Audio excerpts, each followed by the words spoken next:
While visiting my parents over the holiday weekend, I happened to catch the broadcast of The Graham Norton Show. This was the episode featuring Carrie Fisher, who would suffer a heart attack not long after taping the show. But aside from that bit of grim foreboding, it was one of the other guests that caught my attention. Grayson Perry is an artist, apparently, as well as an author.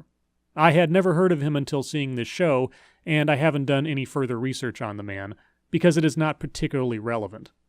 What made his appearance memorable was some of the things he said and some of the claims he made, and in particular an exchange he had with one of the other guests. The clips of Grayson Perry I have strung together from that show exemplify a lot of the authoritarian certitude I find so annoying. It reminds me of so many other speakers that I tend to make commentary of.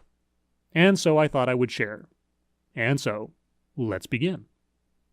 Grayson Perry has also written a book. It's called The Descent of Man, and it's out now. And I suppose it's really about what purpose masculinity has now. Yeah, there's a kind of redundancy about it.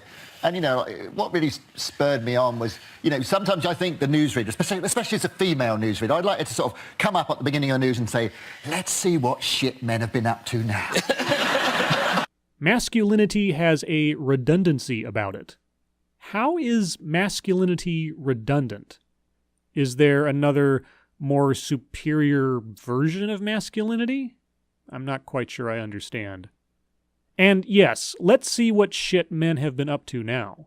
Like being a successful talk show host, one that might even let you, a man, appear on as a guest. Oh, and do tell us about your art, Grayson, and your book. The shit men like you have been up to. But let us remember Grayson's sweeping comments here, because there's a bit of a punchline coming. Because, you look at the troubles of the world, it's men are doing most of it, and of course most men are lovely, but, most crime is done by men, most of the awful things are done by men. So I'm looking at masculinity and saying how we could change it. And the thing is I want to say to men is it's not all about loss. A lot of the traditional things we regard as masculine about kind of, wearing this kind of armour, I think it's an unburdening, and you might find that there's a positive side to changing what it is to be masculine. I'm not sure I would take any advice on masculinity from a man who both visually rejects it and rhetorically demonizes it. Grayson, you may not feel comfortable with your own masculinity, or the common definitions of it, but that doesn't mean your perspective on it is thus somehow enlightened, or in any way correct. But Grayson seems to have a habit of declaring the truth of reality as defined by his own opinions, as we'll see. I don't want to be too harsh, because I don't want to stereotype them, into stereotype. I don't want to make men too defensive. I want them to be open to change, So I didn't want to kind of say, you're like this, you're like this. I wanted to say, look, I'm a bit like this too, but hey, look, you could change it, might be nice. Yes, Grayson doesn't want to stereotype. He doesn't want to make men defensive. He just wants everyone to know that the things men are up to are shit. They cause most of the problems in the world, and are responsible for most of the crime in the world, and that their masculinity is redundant and needs to change. And a big problem with our sexuality is it suffers from what I would call cultural lag. So our sexuality was formed when we were young, a childhood. So therefore it's kind of attached to how the world was then as well a bit. Yeah. So therefore, men and women to a certain extent, they like an old-fashioned version of what turns them on. So let me see if I understand this. Women have an outdated notion of what they find attractive. So they should find men like, Grayson attractive? And if they don't, they're being, emotionally or sexually obsolete? I was talking to some women in researching the book, and I said, and this woman was saying, middle-class men, they're not as, macho as they used to be. And I said, would you really want a man like that, a kind of domineering, sexist man? She said, in the bedroom. So when you hear the word macho, your reflex is to immediately move towards the extreme negatives of masculinity, domineering and sexist. I wonder if Grayson knows that women can be domineering and sexist as well. All the same, you hear women expressing what they desire, and automatically they must be misguided, that they apparently aren't aware of what it is they're asking for.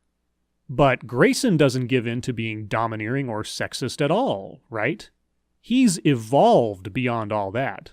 Sort of pull me back into the cave kind of thing. Yeah, because I think you look at 50 Shades of Grey sold incredibly well, but I bet it didn't sell very well in Afghanistan. No.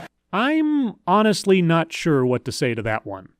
As far as I can tell, he was making the point about the fantasy of domination and control of a woman in the book versus a society that very much operates like a patriarchy. Let's see if anyone else found that comment as stupid as I did. You know what I mean? You know, it's like submissiveness. Good point, well made. Yeah. Submissiveness as a leisure activity, I sort of thinking. You know what I mean? 50 Shades sales in Afghanistan never occurred to me. I'm going to Google it now. Yes, he laughs about it at the end there, only because he painted himself into a ridiculously awkward corner. And he clarified that he was criticizing submissiveness as a leisure activity. So, once again, women don't really know what it is they're asking for. Those who find the idea of sexual submission appealing are really asking to live in a third-world hellhole of servitude and abuse. But never fear, Grayson Perry is here to correct and belittle them for thinking, feeling, or desiring outside of the lines he has drawn for them. And actually, it's funny, the subtle kind of sexist things like that. In the book, you talk about air conditioning, which I'd never thought about. There was a news story last year that said that air conditioning was sexist because it was always set for men's comfort because they wear suits. So therefore, they're wearing a bit more clothes, whereas women in dresses and less heavy clothes, they're always complaining about being, and they have smaller bodies as well, so they get colder easier. Ah, yes, the sexism of air conditioning. Many other YouTubers have already covered this story, so I'll leave it to them to provide a much more insightful perspective. I just found it interesting that over a year later, this is apparently still a topic of discussion. And you have a radical idea in the book, a suggestion about men paying tax. Yeah, well, there was this news story, I think it was this year, about tampon tax, about how women shouldn't pay tax or VAT on sanitary products. And I thought, yeah, that's good. I thought, well, if you look at, you know, men are responsible for most crime, maybe women shouldn't pay tax to fund the criminal justice system. Maybe men should pick up the bill for their own misdemeanors. Now, I don't know how it works in Britain, but there are fines entangled in criminal cases in the West known as court costs, along with any other monetary fines that are mandated by law that become attached to any particular offense. There's also bail, and so on. There already exists taxes on court cases and the like, Grayson. Oh, and you know what else? Those fines apply to women as well, because women also commit crimes. So that means some women have to pay for both the criminal justice system and tampons at the same time. Mind-blowing, I am sure. And absent the 50% of general taxation that women provide to fund the criminal justice system, I wonder how effective law enforcement would operate on a budget made up purely on men's contributions, criminal or otherwise. It's possible I love you. There's a story. Yes. But on the other side, there's also, in terms of changing things for boys, only 10% of men in this country take paternity leave who are entitled to it because they think it will impact adversely on them at work, and it will. So let's have compulsory paternity leave so that men can spend time with their babies. There's lots of ways in which we could sort it out so that boys can have an easier time, and in fact, we can all have a better time. A welcome slice of friendly opposition from Sandy Toxvig, and a wooden, serious face on Grayson as he had to deal with some pushback. Sandy will have another moment to shine shortly. Well, I suppose it's because you were one of the founders of the Women's Equality Party. I am. Which is kind of what Grayson's saying, is that it's not about losing or gaining, it's just about a parity. Yeah, it would be nice. You know, equality's better for everybody. That's it. I mean, I've called the book The Descent of Man. I'm not saying I'm making them go down to the bottom. I'm saying, look, just come down level. So you're advocating for men to come down a level. Not for women to achieve as much or more than men, but that men need to stifle themselves in order that women don't feel as bad or something? I'm not sure. It sounds very he for she. Grayson has quite a good thing about the pink and blue. Oh, because, you know, I'm writing a book about masculinity, so I was thinking about the codes of gender, and of course pink and blue are being the most well-known. But pink, you know, pink was the boys' colour up until, you know, fairly recently, because in the late 19th century, they thought soldiers wore red, so maybe pink was like a kind of junior version of red. And they don't think it was till Mamie Eisenhower wore her pink gown at her husband's inauguration in 1946, I think, that was them thinking that pink is definitely a girl's colour. And it wasn't until the 60s that it got really set in stone or set in pink plastic. Yeah.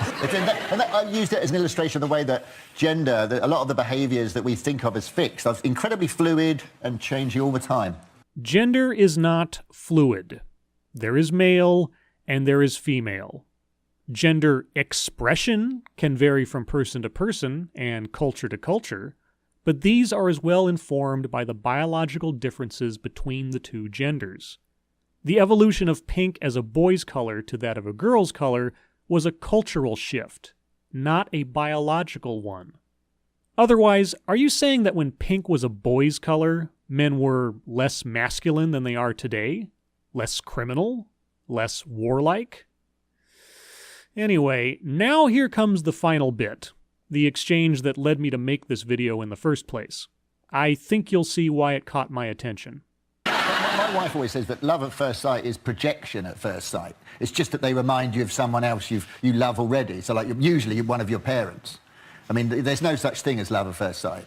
But how could you love someone that you'd never met before? No, when I met my wife, we shook hands, and I swear it was like being hit by lightning.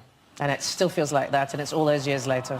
So I'm afraid I disagree. You can write all the psychology books you like, you can't change how you feel when you meet somebody. So simple and so sweet. The certitude that his perspective defines reality shattered only a moment later by one of the very kinds of people Grayson seems to deify. Unfortunately, the conversation and the camera do not linger any longer on Grayson after that. I would have loved to have a moment or two to see his reaction to being brought down a notch. But I'll take what I can get. And, as always, thank you for watching.